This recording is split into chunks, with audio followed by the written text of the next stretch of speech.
আমার রাষ্ট্র ক্ষমতা ছিল, সেই ক্ষমতাও আমাকে বাঁচাতে পারে নাই। কারণ সেখানে ক্ষমতা কার? আর কারো ক্ষমতা চলবে। অনেক সময় দুনিয়ায় আমরা ক্ষমতা পেলে আল্লাহকে ভুলে যাই, রাসূলকে ভুলে যাই, ইসলামকে ভুলে যাই, নাস্তিকদেরকে কোলে তুলে নেই, আলেমদেরকে ধরে ধরে ফাঁসি দেই। আজকে আমরা বড় চ্যালেঞ্জ মোকাবিলা করছি, নাস্তিকবাদের সাথে বড় চ্যালেঞ্জ মোকাবিলা করছি। এই দেশে বাউল থাকবে না এই দেশে মুসলমান থাকবে?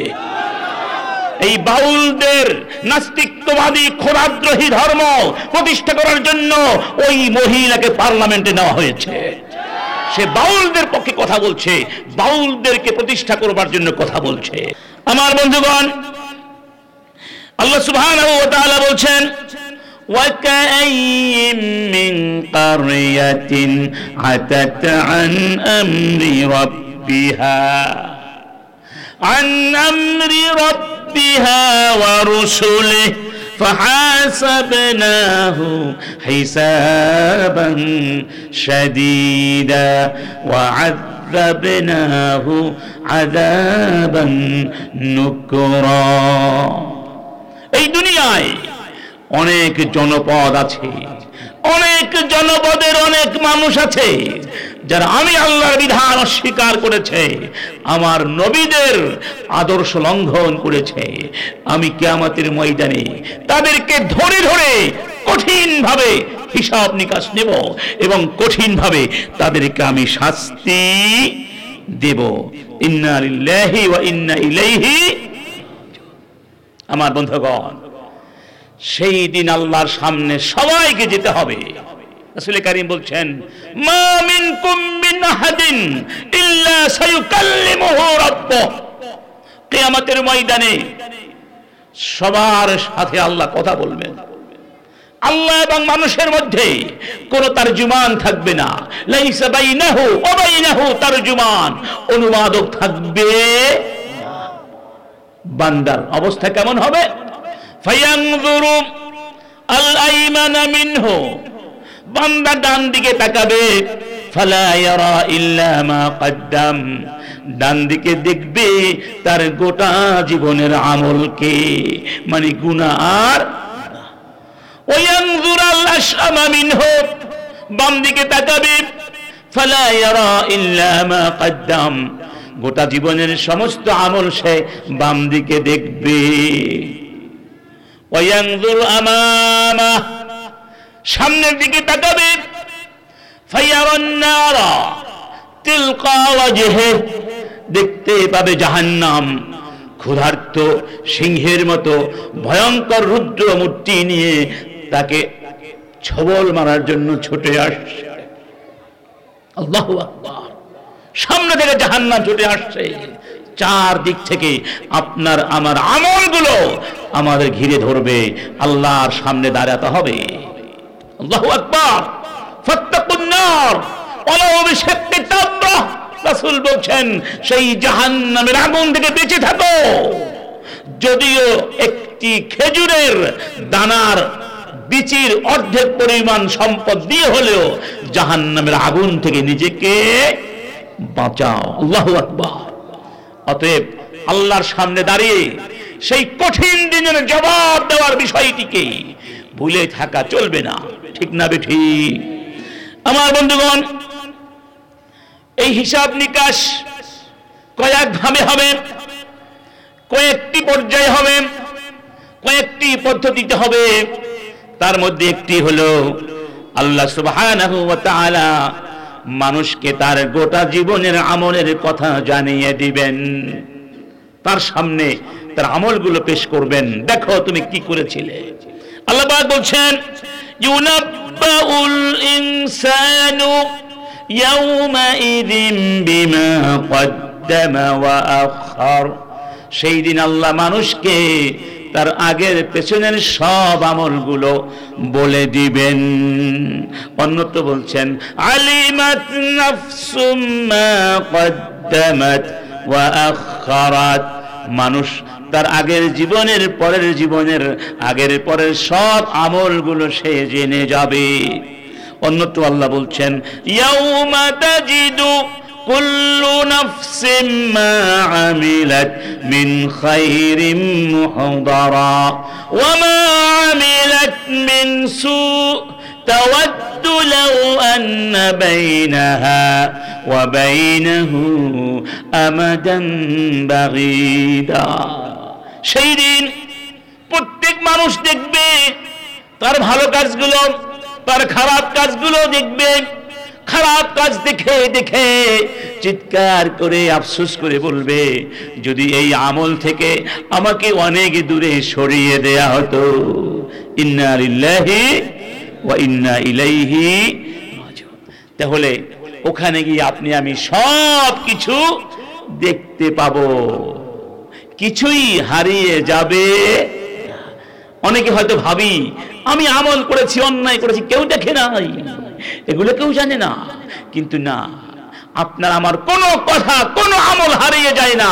আল্লাহ পাক সব কিছু নির্ভুলভাবে সংরক্ষণ করবার ব্যবস্থা করেছেন কিনা। আল্লাহর কাছে আপনার অনেক দাম আছে, অনেক মূল্য আছে, অনেক গুরুত্ব আছে। আরেকটি হলো আল্লাহ পাক তাকে সবাইকে আমল নামা হাতে তুলে আল্লাহ পাক বলছেন, ওয়া কুল্লু ইনসানিন আলজামনা তায়রাহু ফি উনুকিহি ওয়া নুখরিজু লাহু ইয়াওমাল কিয়ামাতি কিতাবান ইয়ালকাহু মানশুরা। আমি প্রত্যেক মানুষের সামনে তার কিতাব খুলে ধরব, তার গলায় ঝুলিয়ে দেব এবং বলবো, ইকরা কিতাবাকা, আজকে তুমি নিজেই নিজের বইটা পড়ো।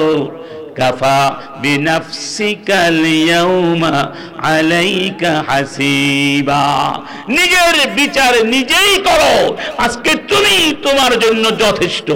ইন্না লিল্লাহি, অস্বীকার করার কোনো সুযোগ থাকবে? কি বলেন, থাকবে? থাকবে না। অস্বীকার করার কোনো সুযোগ থাকবে না। আমার বন্ধুগণ, এখানেই শেষ নয়।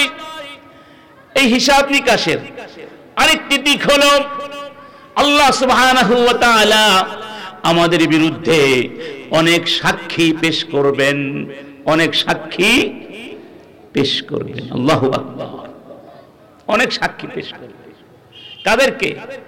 নবীদেরকে আনবেন, ফেরেশতাদেরকে পেশ করবেন, কিরামান কাতিবিন আসবে, ফেরেশতারা আসবে, এমনকি আপনার আমার হাত পাগুলো আমাদের বিরুদ্ধে সাক্ষ্য দেবে। আল্লাহু আকবার। আল্লাহ জিজ্ঞেস করবেন, আলাম উকরিমকা, আমি কি তোমাকে দুনিয়ায় সম্মান দেইনি? ওয়া উসাউওয়াকা, নেতৃত্ব দেইনি? ওয়া উজাউবিজকা, তোমাকে আমি বিয়ে করবার তৌফিক দেইনি? ওয়া উসাখির লাকাল ইবিলা ওয়াল খাইলা, আমি তোমার জন্য, তোমার সেবার জন্য আমার সৃষ্টিগুলোকে অনুগত করে দিয়েছিলাম। আল্লাহু আকবার। এইভাবে আল্লাহ নেয়ামতের কথা স্মরণ করিয়ে দিবেন।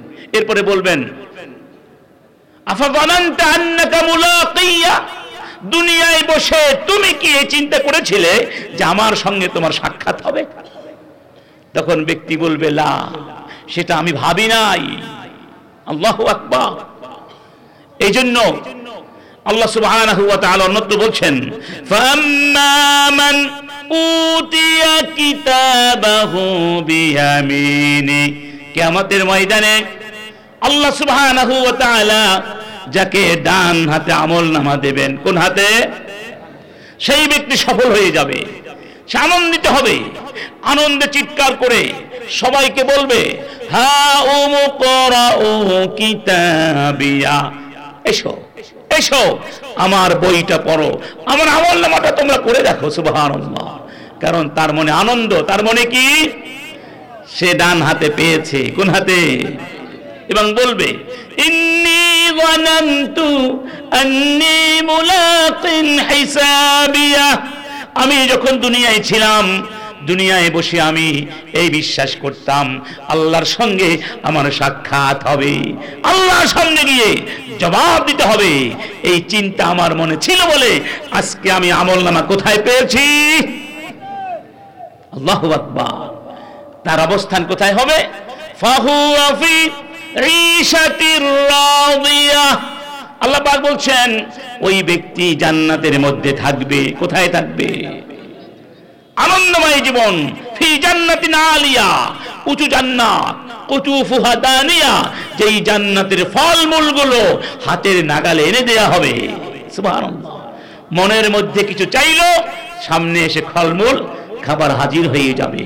বলা হবে কুলু ওয়াশরাবু হানিআম বিমা আসলাফতুম ফিল আইয়ামিল খালিয়া। তুমি অতীত জীবনে অনেক কষ্ট করেছো, সেই কষ্টের বিনিময়ে আজকে মন খুলে খাও। সুবহানাল্লাহ। আনন্দের সাথে খাও, আর কোনো কষ্ট তোমাকে কোনোদিন করতে। আল্লাহু আকবার। ওয়া আম্মা মান উতিয়া কিতাবাহু বিশিমালে, আর যাদেরকে আমলনামা বাম হাতে দেয়া হবে, ফায়াকুলু, তখন চিৎকার করে বলবে ইয়া লাইতানি লাম উতা কিতাবিয়া, সর্বনাশ হয়ে গেছে, যদি আমাকে এই কিতাব না দেয়া হতো তাহলেই ভালো হতো। ওয়ালাম আদরি মা হিসাবিয়া, হিসাব নিকাশ কি জিনিস যদি কোনোদিন না জানতাম। ইয়া লাইতাহা কানাতিল কাদিয়া, ইয়া লাইতাহা কানাত কাদিয়া, যদি আমি আবার মরে যেতাম তাহলে না ভালো হতো। ইন্না লিল্লাহি। সে বলবে মা আগনা আন্নি মালিয়া, আমার ধন সম্পদ আমাকে বাঁচাতে পারে নাই। কোটি কোটি টাকার মালিক ছিলাম দুনিয়ায়, সেই সম্পদ আজকে আমাকে জাহান্নাম থেকে বাঁচাতে, কারণ সেই সম্পদ ছিল হারাম সম্পদ। সেই সম্পদ মানুষের কষ্টার্জিত অর্থ লুটপাট করার সম্পদ। সেই সম্পদ ছিল ক্ষমতা দিয়ে মানুষের সম্পদ ছিনিয়ে নেওয়ার সম্পদ, ঘুষ খাওয়ার সম্পদ, সুদ খাওয়ার সম্পদ। সেই সম্পদ সেই জন্য কিয়ামতের ময়দানে বাঁচাতে পারবে। হালাকা আন্নি সুলতানিয়া, এমনকি দুনিয়ায় আমার অনেক ক্ষমতা ছিল, আমার রাষ্ট্র ক্ষমতা ছিল, সেই ক্ষমতাও আমাকে বাঁচাতে পারে নাই, কারণ সেখানে ক্ষমতা কার? আর কারো ক্ষমতা চলবে? অনেক সময় দুনিয়ায় আমরা ক্ষমতা পেলে আল্লাহকে ভুলে যাই, রাসূলকে ভুলে যাই, ইসলামকে ভুলে যাই, নাস্তিকদেরকে কোলে তুলে নেই, আলেমদেরকে ধরে ধরে ফাঁসি দেই। এই হলো আমাদের অবস্থা, ঠিক না বেঠিক? ইসলামকে ছেড়ে দিয়ে নাস্তিকদের কোলে নিয়েছো, সেই দিন চিৎকার করে কাঁদতে হবে হালাকা আন্নি সুলতানিয়া, আমার ক্ষমতা আমাকে বাঁচাতে পারে। আপনারা ফেসবুকে দেখেছেন একজন বক্তা তাফসীর মাহফিলে প্রতিবাদ করেছিলেন, পার্লামেন্টে একজন গায়িকা, বাউল গায়িকা আলেমদেরকে নিয়ে ব্যঙ্গ করেছে, তার বিরুদ্ধে কথা বলেছেন। সেই জন্য কয়েকজন মাস্তান এসে ওই বক্তাকে যথারীতি অপমান করেছে, ওই নর্তকীর পক্ষে কথা বলেছে তাফসীর মাহফিলে এসে। বাউলদের ব্যাপারে আমার আগে তেমন ধারণা ছিল না, কিন্তু ইদানিং ধারণাগুলো স্পষ্ট হচ্ছে। বাউলরা যে কত বড় নাস্তিক, কাফের, মুশরিক, তা ভাষায় ব্যক্ত করা যায় না। সম্প্রতি মাত্র কয়েকজন বাউলের কিছুটা কথা আমরা দেখেছি ইন্টারনেটে, আল্লাহকে নিয়ে, রাসূল নিয়ে, ইসলাম নিয়ে, কোরআন নিয়ে এমন জঘন্য আপত্তিকর কদর্য ভাষায় তারা কথা বলে মানুষের সামনে দাঁড়িয়ে অনুষ্ঠানগুলোতে, যা মক্কার ভয়ানক মুশরিকরাও কোনোদিন বলে নাই। বরং স্বয়ং ইবলিস ওই ভাষায় কথা বলে কিনা সন্দেহ। সেই বাউলদের পক্ষে যখন নাস্তিকরা অবস্থান নাই, তখন বুঝতে হবে আমাদের সামনে একটা বড় চ্যালেঞ্জ। আজকে আমরা বড় চ্যালেঞ্জ মোকাবিলা করছি, নাস্তিকবাদের সাথে বড় চ্যালেঞ্জ মোকাবিলা করছি। এই দেশে বাউল থাকবে না এই দেশে মুসলমান থাকবে? এই বাউলদের নাস্তিকতাবাদী খোদাদ্রোহী ধর্ম প্রতিষ্ঠা করার জন্য ওই মহিলাকে পার্লামেন্টে নেওয়া হয়েছে। সে বাউলদের পক্ষে কথা বলছে, বাউলদেরকে প্রতিষ্ঠা করবার জন্য কথা বলছে। আর বাউলরা হল দুনিয়ার সবচেয়ে জঘন্য কাফের, ঠিক না বেঠি? এখনো অনেক বাউল বাহিরে আছে, যেই বাউল আল্লাহকে নিয়ে ব্যঙ্গ করেছিল, করেনি? এক মহিলা করেছে, এখনো পর্যন্ত গ্রেফতার করা হয়। আমরা দাবি করছি, যদি বাউলরা তাদের আউল ফাউল কথা বন্ধ না করে, তাহলে অনতিবিলম্বে তাদেরকে গ্রেফতার করতে হবে এবং কঠিন শাস্তি দিতে হবে। আল্লাহকে নিয়ে ব্যঙ্গ করার দুঃসাহস আমরা সহ্য করব না। তাহলে আর আমাদের মুসলিম হওয়ার লাভটা হলো কি? আপনার সামনে বসে যদি আল্লাহকে নিয়ে ব্যঙ্গ করে আর আপনি নীরব বসে থাকেন, ওদের পক্ষে কথা বলেন, আপনি মুসলমান হয়ে ইসলামের কলঙ্ক বৃদ্ধি ছাড়া আর কিছু করতে পারেন না। আমি কথা বলবো, এটা কোনো আওয়ামী লীগ বিএনপির প্রশ্ন নয়, এটা ইমানের প্রশ্ন। এই প্রশ্নে সকল মুসলমান একমত। এই মতের বিরুদ্ধে যারা চলে যাবে, তারা মুসলমানদের থেকে বের হয়ে গেল। তাদের সাথে আমাদের কোনো সম্পর্ক।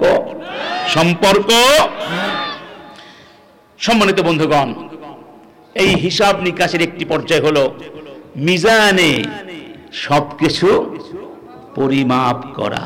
দেখুন আল্লাহ পাক কতগুলো পদক্ষেপ নিয়েছেন শুধুমাত্র ন্যায় বিচারের স্বার্থে, যাতে করে আপনি কথা বলতে না পারেন যে আল্লাহ তুমি আমাকে অবিচার করছো, আমাকে জুলুম করছো। এ কথা বলার সুযোগ কারো থাকবে? আল-ইয়াওমা নাখতিমু আলা আফওয়াহিহিম ওয়া তুকাল্লিমুনা আইদিহিম। তারপরে কি? وَتَشْهَدُ أَرْجُلُهُمْ بِمَا كَانُوا يَكْسِبُونَ। জবান বন্ধ করে দেওয়া হবে, হাত কথা বলবে, পা কথা বলবে। আল্লাহু আকবার। কেমন অবস্থা হবে? আপনি আমি কিছুই করতে পারবো? কিছুই করতে পারবো? আল্লাহু আকবার। فمن ثقلت موازينه فأولئك هم المفلحون। সেই দিন মিজানে নেকির পাল্লা যার ভারী হয়ে যাবে, সেই ব্যক্তি হলো সত্যিকার সফল কাম। দুনিয়ায় টাকা পয়সার মালিক হলে সফল কাম নয়। সফল কাম হলো ওই দিন যার নেকির পাল্লা ভারী হবে, সেই ব্যক্তি হলো কি? সফল কাম। ওয়ামান খাফফাত موازينه فأولئك الذين خسروا أنفسهم بما كانوا بآياتنا يظلمون। সেই দিন যাদের নেকির পাল্লা হালকা হয়ে যাবে, তারাই হলো সত্যিকার ক্ষতিগ্রস্ত, কারণ তারা দুনিয়ায় বসে আমার আয়াতগুলোর সঙ্গে জুলুম করেছিল। ইন্না লিল্লাহি ওয়া ইন্না ইলাইহি